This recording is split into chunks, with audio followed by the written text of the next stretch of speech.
Assalamualaikum warahmatullahi wabarakatuh. Om Swastiastu, Namo Buddhaya, salam kebajikan untuk kita semua. Halo, perkenalkan nama saya Askia Tunisa.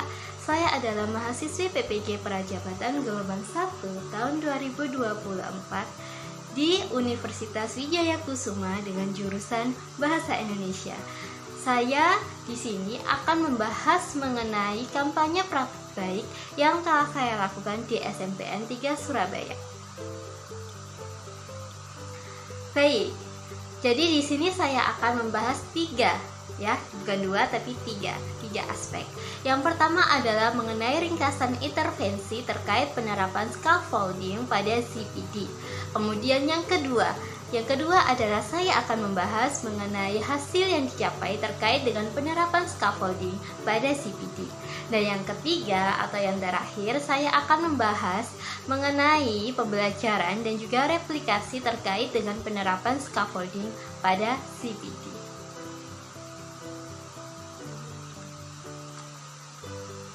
Baik, nah setelah menjabarkan tiga hal yang akan saya bahas, saya akan membahas hal yang pertama, yaitu mengenai ringkasan intervensi terkait penerapan scaffolding pada CPD. Ya, jadi saya akan membahas terlebih dahulu definisi dari CPD itu apa. Jadi, CPD adalah suatu konsep yang diciptakan oleh seorang psikolog dari Rusia bernama Lev Vygotsky. Nah, CPD ini adalah gambaran mengenai jarak antara kemampuan peserta didik yang sudah bisa menyelesaikan tugasnya secara mandiri dengan kemampuannya yang menyelesaikan tugas dengan bantuan orang lain yang lebih kompeten tentunya. Nah, setelah membahas mengenai definisi dari CPD, kita akan membahas mengenai scaffolding. Apa itu scaffolding? Scaffolding adalah suatu strategi intervensi pendidikan yang dirancang untuk membantu peserta didik menjembatani kesenjangan yang ada dalam CPD mereka. Jadi antara CPD yang satu dengan CPD yang lain dijembatani oleh suatu scaffolding. Selanjutnya kita akan membahas mengenai intervensi dari scaffolding pada CPD. Nah, scaffolding pada CPD ini dapat diterapkan melalui berbagai cara ya. Salah satunya adalah dengan cara mengajukan pertanyaan pemantik. Apa itu pertanyaan pemantik? Pertanyaan pemantik adalah suatu pertanyaan yang dilakukan oleh guru atau ditujukan kepada peserta didik pada awal pembelajaran terkait dengan materi pelajaran pada hari itu. Contohnya adalah, apakah kalian mempunyai lirik lagu puitis yang kalian sukai? Sebutkan satu. Atau bisa juga pertanyaan pemantik seperti, di sini apakah ada yang pernah membaca puisi di depan umum? Dan lain sebagainya. Selain pertanyaan pemantik, guru juga bisa memberikan pemodelan. Apa itu pemodelan? Pemodelan adalah guru dapat mendemonstrasikan atau mempraktekkan secara langsung. Contohnya, bagaimana cara membaca puisi yang baik dan benar dengan meminta peserta didik yang sudah mahir membaca puisi untuk membacakan puisinya di depan kelas. Atau bisa juga dengan menunjukkan video pembacaan puisi yang tersedia di seluruh media sosial. Nah, intervensi scaffolding yang efektif ini akan menyesuaikan tingkat dukungan sesuai dengan kemajuan peserta didik. Maksudnya seperti apa? Maksudnya adalah bantuan yang diberikan dapat berkurang apabila kemampuan peserta didik semakin meningkat. Begitu juga dengan sebaliknya. Selanjutnya, setelah kita membahas mengenai definisi dari CPD, definisi dari scaffolding, dan contohnya, kita akan membahas mengenai penerapan nyata praktek scaffolding pada CPD di SMPN 3 Surabaya.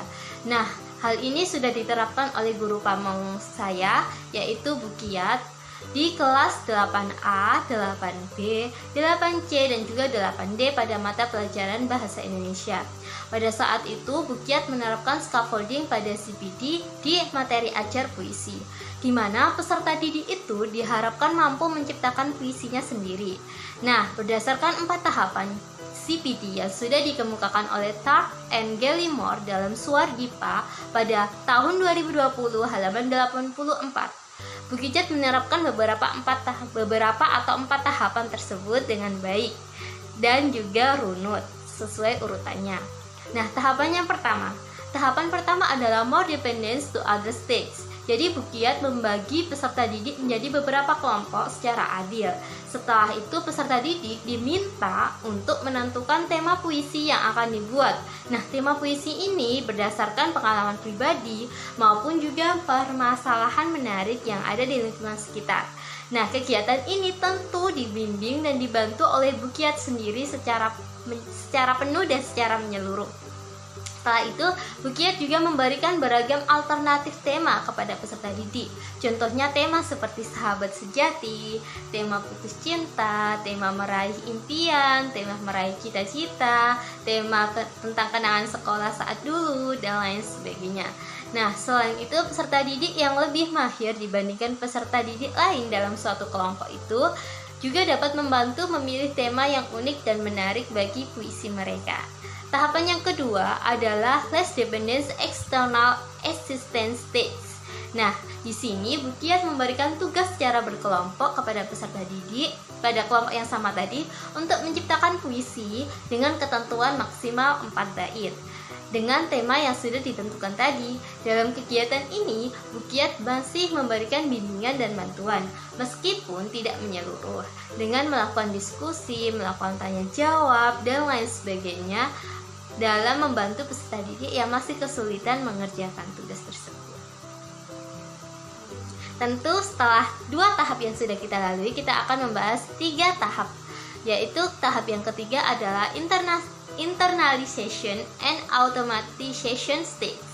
Jadi Bukiat memberikan tugas secara berkelompok, masih di kelompok yang sama tadi, untuk mendeklamasikan hasil puisi yang telah mereka buat di depan kelas. Ya, kegiatan ini dilakukan peserta didik dengan baik, dengan lancar, dengan menyenangkan, dengan membahagiakan. Meskipun kegiatan ini tanpa bimbingan dan bantuan dari Bukiat ini secara menyeluruh. Nah, tahapan yang terakhir atau tahapan yang keempat adalah De-automatization stage. Jadi Bukiat sudah memberikan tugas secara individu yang sebelumnya tadi berkelompok dari 3 tahapan tadi untuk memberikan penilaian pada kelompok yang melakukan deklamasi di depan kelas. Jadi ada kelompok yang mendeklamasikan puisi di depan kelas dan kelompok lain yang menilai penampilan mereka. Penilaian ini berdasarkan dari gestur, intonasi, juga nada, dan terakhir adalah penghayatan yang dilakukan oleh peserta didik.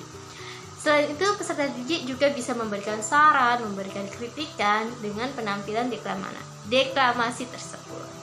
Ya, jadi di antara keempat tahapan ini sudah dilakukan Bukiat dengan baik, dengan benar, sehingga peserta didik dapat memperoleh atau memahami materi puisi ini dengan baik.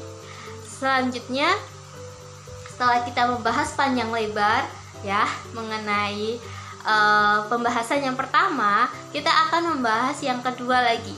Jadi, bahasan kedua ini adalah mengenai hasil yang telah diperoleh atau hasil yang sudah dicapai terkait dengan penerapan scaffolding pada CPD ini. Nah, tentu penerapan scaffolding ini menghasilkan beberapa dampak positif ya tentunya. Apa sih dampak positifnya itu apa saja? Yang pertama, yaitu peserta didik mengalami peningkatan motivasi, peningkatan percaya diri, dan juga dapat lebih aktif dalam melakukan kegiatan atau dalam mengerjakan tugas yang diberikan oleh gurunya. Kedua, scaffolding dapat mendorong perkembangan kognitif peserta didik. Dan yang terakhir, scaffolding membantu peserta didik untuk mengembangkan kemampuan metakognitifnya. Jadi kemampuan ini bertujuan untuk apa? Yaitu untuk mengatur proses berpikir mereka dengan kompleks, ya. Kemudian, seperti apa contoh dari hasil yang sudah diterapkan scaffolding pada CPD ini? Ya, hasilnya itu seperti yang sudah saya bahas sebelumnya, bahwa Bukiat menerapkan scaffolding pada CPD ini di kelas 8A, 8B, 8C, 8D dengan hasil yang memuaskan. Hasilnya seperti apa? Peserta didik sudah mampu menciptakan puisinya sendiri dengan indah, dengan bagus, dengan sesuai unsur kebahasaan yang dimiliki puisi. Bahkan mereka juga dapat mendeklamasikan puisinya dengan baik, dengan gestur, dengan intonasi, dengan penghayatan yang mendalam mengenai puisi tersebut. Nah, jadi hasilnya sudah memuaskan sesuai dengan yang diharapkan oleh Bukiat itu sendiri. Baik, apakah masih bisa dilanjut? Ya, Jika masih semangat, saya akan melanjutkan pembahasan yang terakhir pada video kali ini. Apa itu pembahasan yang terakhir? Pembahasan yang terakhir adalah mengenai pembelajaran dan juga mengenai replikasi terkait dengan penerapan scaffolding pada CPD itu sendiri.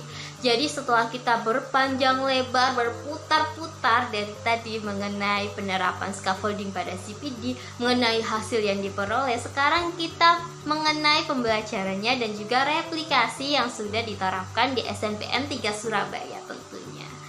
Nah, jadi setelah melakukan bla bla bla tadi, saya melakukan replikasi terkait dengan penerapan CPD atau penerapan scaffolding pada CPD ini masih dalam konteks yang sama, yaitu peserta didik di kelas 8A, 8B, 8C, 8D. Jadi ada 4 kelas yang saya terapkan. Nah, berbeda dengan yang sudah dilakukan Bu Kiat, saya menerapkan mengenai materi ini pada materi teks pidato. Jadi tadi pada teks puisi atau pada puisi, penciptaan puisi, sekarang pada penciptaan teks pidato itu sendiri. Nah, di mana peserta didik ini diharapkan mampu untuk menciptakan puisi, untuk menciptakan pidato sesuai dengan 4 tahapannya yang sudah dijelaskan sebelumnya tadi ya, ada banyak sekali tadi. Nah, saya akan menjabarkan lagi tentang penerapan yang sudah saya lakukan di peserta didik kelas 8A hingga D ini. Apa tahapan yang pertama? Masih sama, yaitu tahapan pertama ini bernama more dependence to other states. Jadi saya di sini itu memberikan tugas kepada mereka untuk menentukan tema.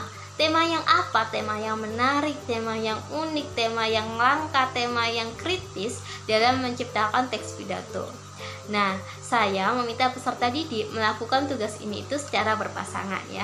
Jika sebelumnya itu berkelompok dengan 4 hingga 5 orang, di sini hanya 2 orang. Jadi kelompoknya berpasangan dengan teman sebangkunya masing-masing. Nah, penentuan tema ini berdasarkan apa? Berdasarkan permasalahan ya, yang menarik, yang unik tadi yang ada di lingkungan sekitar peserta didik tersebut ya. Kegiatan ini dilakukan dengan bantuan dan juga bimbingan dari saya tentunya secara penuh. Jadi saya membimbing, saya masih menuntun, saya masih memberikan pendampingan, memberikan bimbingan mengenai bagaimana cara menentukan tema pidato yang baik, yang benar, yang menarik, yang unik itu seperti apa. Ya, jadi saya memberikan keragaman atau bermacam-macam alternatif tema, seperti tema menjaga kebersihan lingkungan. Nah, ini biasanya tema yang paling disukai peserta didik. Kemudian ada tema mengenai pidato pemilihan ketua OSIS. Nah, karena ketua OSIS ini pasti sudah erat ya dengan mereka. Kemudian ada ya pemanasan global, ada pemanasan iklim, ada global warming dan lain sebagainya. Jadi saya menyarankan tema-tema yang sekiranya mereka itu bisa membuat teks pidato tersebut dengan nyaman, dengan bagus. Ya, setelah melalui tahapan yang pertama, kemudian tahapan yang kedua bernama less dependence external assistance stage. Jadi dengan kelompok yang sama, masih tadi ya berpasangan 2 orang begitu terus. Ya, saya memberikan tugas kepada mereka untuk menciptakan teks pidato tentunya. Berdasarkan apa? Berdasarkan tema yang sudah mereka pilih tadi. Nah, penciptaan teks pidato ini tuh saya beri ketentuan bagaimana ketentuan tugas yang saya berikan tadi dalam menciptakan teks pidato. Jadi ketentuan yang pertama adalah harus minimal terdiri dari apa?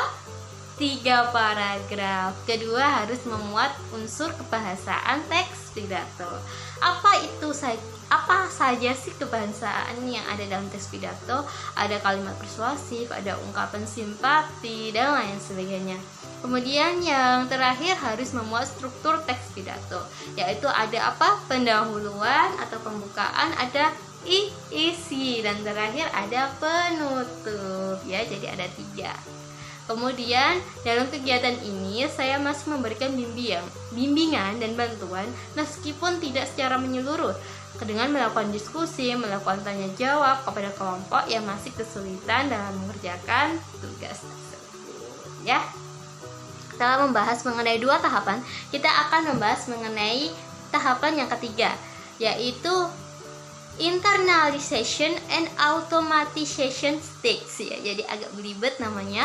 Setelah menciptakan teks pidato yang baik, yang bagus, yang cakep, saya memberikan tugas kepada mereka untuk berpidato ya secara langsung. Jadi inti utama dari materi teks pidato ini adalah berpidato. Setelah menciptakan pidato, maka berpidato di depan umum. Jadi mereka berpidato menggunakan teks pidato yang sudah mereka buat dengan bagus tadi. Kegiatan ini dilakukan peserta didik secara berpasangan ya, tentunya masih sama kelompoknya seperti tadi, dengan baik dan juga lancar tanpa kendala apapun. Meskipun tanpa bimbingan dan juga bantuan dari saya secara menyeluruh ya. Kemudian kita sudah ada di tahap yang terakhir, yaitu the automatization stage. Jadi di tahap ini saya memberikan tugas kepada mereka untuk menilai kelompok yang tampil atau kelompok yang berpidato di depan kelas tadi, kita nilai. Jadi kita menilai bagaimana dengan cara mereka berpidato itu seperti apa, metodenya itu apa sih, menganalisis metode dulu, kemudian memberikan penilaian. Penilaiannya itu tentang gesturnya seperti apa, apakah sudah baik, sudah set gitu ya, apakah intonasi suaranya itu, nadanya itu seperti apa, tinggi apa rendah intonasinya, apakah sudah jelas, sudah keras, atau sudah menyesuaikan, atau lemah lembut dan lain sebagainya. Artikulasinya juga bagaimana, apakah pengucapannya itu jelas, apakah masih ada yang susah untuk dipahami, susah didengarkan cara berpidatonya. Nah, jadi peserta didik itu menilai hal tersebut ya. Kegiatan analisis ini dan juga penilaian ini dilakukan peserta didik dengan baik dan benar, meskipun juga tanpa bimbingan dan bantuan dari saya secara menyeluruh. Ya, jadi setelah panjang lebar, setelah kita berputar-putar mengenai pembahasan tadi, saya akan membacakan penutup ya, karena kita sudah selesai. Jadi itulah penjabaran ya. Itulah penjabaran mengenai kampanye praktik baik ya. Tentang apa? Tentang penerapan scaffolding pada CPD di mana? Di SMPN 3 Surabaya. Khususnya di kelas 8A, 8B, 8C dan juga 8D. Ya, jadi sekian penjabaran video mengenai penerapan scaffolding pada CPD ini. Apabila terdapat ada kesalahan pengucapan, kesalahan kata, kesalahan kalimat dan lain sebagainya, saya mohon maaf yang sebesar-besarnya. Terima kasih. Wassalamualaikum warahmatullahi wabarakatuh. Salam sehat untuk semuanya. Salam guru hebat, semangat.